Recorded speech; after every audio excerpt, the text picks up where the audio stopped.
Pressure group বা সাবসৃষ্টিকারী গোষ্ঠী রাজনীতি, অর্থনীতি এবং সমাজনীতিতে একটি গুরুত্বপূর্ণ অনুষঙ্গ। নির্বাচিত সরকারের পাশাপাশি সংসদে বিরোধী দল থাকে, যারা সরকারের বিভিন্ন রকম কাজের আলোচনা এবং সমালোচনা করে থাকে। যদিও দেখা যায় আমাদের মতো দেশগুলোতে বিরোধী দল সবসময় সরকারি পক্ষের গঠনমূলক সমালোচনা না করে বরঞ্চ বিরোধিতার জন্য বিরোধিতা করতে হয়, সেই আঙ্গিকে বিরোধিতা করে থাকে।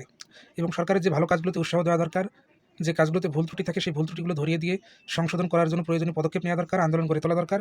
সেগুলো না করে শুধুমাত্র বিরোধিতা করার জন্যই বিরোধিতা করা তাদের উদ্দেশ্য থাকে বলে তাদের কথাবার্তা কাজকর্মে মনে হয়।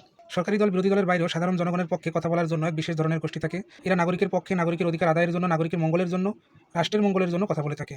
এরা সাধারণত রাজনীতির বাইরে থেকে রাজনীতির মাধ্যমে জনগণের অধিকার আদায়ের জন্য কাজ করে। এই বিশেষ গোষ্ঠীকে বলা হয় প্রেশার গ্রুপ বা সাবসৃষ্টিকারী গোষ্ঠী। সাধারণত আমরা দেখতে পাই পত্রপত্রিকায় বিভিন্ন লেখনের মাধ্যমে, টিভি টকশোতে বিভিন্ন বক্তব্যের মাধ্যমে কিংবা সামাজিক রাজনৈতিক বিভিন্ন ইস্যুতে এরা কথা বলে থাকে। সরকার, বিরোধী দল এবং অন্যান্য যে কোনো ক্ষেত্রে যেগুলোতে কথা বলা উচিত নাগরিক সমাজের পক্ষে, সেগুলোতে তারা কথা বলে থাকে এবং ভালো মন্দ দিকগুলো নিয়ে আলোচনা করে থাকে, যাতে করে সংশোধন হওয়া যায়। যে কাজটা যেইভাবে করা উচিত সেই কাজটা সেইভাবে করতে সেই নির্দিষ্ট কর্তৃপক্ষ বাধ্য হয়। সাবসৃষ্টিকারী গোষ্ঠী নিজেদের জায়গা থেকে এই কাজগুলো সাধারণত করে থাকেন। এদেরকে প্রত্যক্ষ বা পরোক্ষভাবে বুদ্ধিজীবীও বলা হয়। কিন্তু আমাদের সমাজে বিরোধী দলের পাশাপাশি এই বুদ্ধিজীবী বা সাবসৃষ্টিকারী গোষ্ঠী নিয়েও আমরা সমস্যায় ভুগে থাকি। আর এ কারণেই দেখা যায় আমরা যাদেরকে আস্থার চোখে দেখি, বিশ্বাসের চোখে দেখি, যারা রাজনীতির বাইরে থেকেও নাগরিকের পক্ষে, নাগরিক সমাজের পক্ষে, নাগরিকের অধিকারের জন্য কথা বলবে, কাজ করবে, তারাও যখন ব্যক্তি স্বার্থের জন্য সামষ্টিক স্বার্থকে ছোট করে দেখে, তখন সমাজে অন্যায়, অপরাধ এবং বৈষম্য আরও বেড়ে চলে।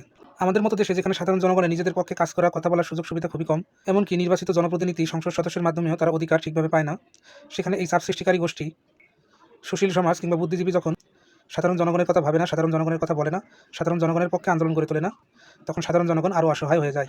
এবং যখন দেখা যায় সাধারণ জনগণ যখন তাদের প্রাপ্য অধিকারটুকু থেকে বঞ্চিত হয়, তাদের পক্ষে কথা বলার কেউ থাকে না, সেটি দেশ ও জাতির জন্য দুর্ভাগ্যজনক হয়ে দাঁড়ায়। সমাজের বেশিরভাগ আন্দোলনগুলো, প্রতিবাদগুলো নির্দিষ্ট কোনো ব্যক্তি, নির্দিষ্ট কোনো সমিতির কিংবা নির্দিষ্ট কোনো গোষ্ঠীর জন্য, গোষ্ঠীর মানুষজন আন্দোলন করে থাকে। কিন্তু সাধারণ জনগণ নির্বাচিত সরকার দ্বারা, বিরোধী দল দ্বারা, সাবসৃষ্টিকারী গোষ্ঠী দ্বারা কিংবা বুদ্ধিজীবী দ্বারা বারংবার বঞ্চিত হচ্ছে, বঞ্চনার শিকার হচ্ছে। এই বিষয়ে সামগ্রিক কোনো আন্দোলন, প্রতিবাদ এবং প্রতিরোধ ছাড়া সামগ্রিকভাবে পুরো জনগণের জন্য কল্যাণ বয়ে আসে এমন কোনো সুবিধা পাওয়া, কাজ পাওয়া কিংবা অধিকার পাওয়া দুষ্কর একটি বিষয়। আমাদের সমাজের প্রত্যেকটি মানুষের পক্ষে ব্যক্তিগতভাবে তাদের অধিকার সম্বন্ধে সচেতন হওয়া সম্ভব নয়। সেরকম সুযোগ সুবিধার শিক্ষা আমরা তাদেরকে দিতেও পারিনি এবং তারা পায়নি। সেক্ষেত্রে যাদের এই দায়িত্বগুলো পালন করা, কর্তব্য পালন করা উচিত, তারা শুধুমাত্র নিজেদের স্বার্থ না দেখে সামগ্রিক স্বার্থ দেখে অবশ্যই এই দায়িত্বগুলো পালন করবেন। একটি সুন্দর সমাজ, সমাজ ব্যবস্থা, রাষ্ট্র এবং রাষ্ট্র ব্যবস্থা প্রত্যেকটি মানুষের জীবন জীবিকাকে নিরাপদ করে, সুন্দর করে, মনোরম করে এবং শান্তিপূর্ণ করে। আমরা প্রত্যেকের জায়গা থেকে শুধুমাত্র প্রত্যেকের সমস্যাগুলোকেই যদি বড় করে দেখি এবং আমাদের ভিতরে একতা গড়ে না ওঠে, তাহলে আমরা ব্যক্তি হিসেবে সরকার দ্বারা, বিরোধী দল দ্বারা, সাবসৃষ্টিকারী গোষ্ঠী দ্বারা, বুদ্ধিজীবী দ্বারা এবং আমরা যাদেরকে বিশ্বাস করি তাদের দ্বারা বারংবার বঞ্চিত হব, বঞ্চনার শিকার হব এবং আমাদের অধিকারগুলো থেকে দূরে থাকব।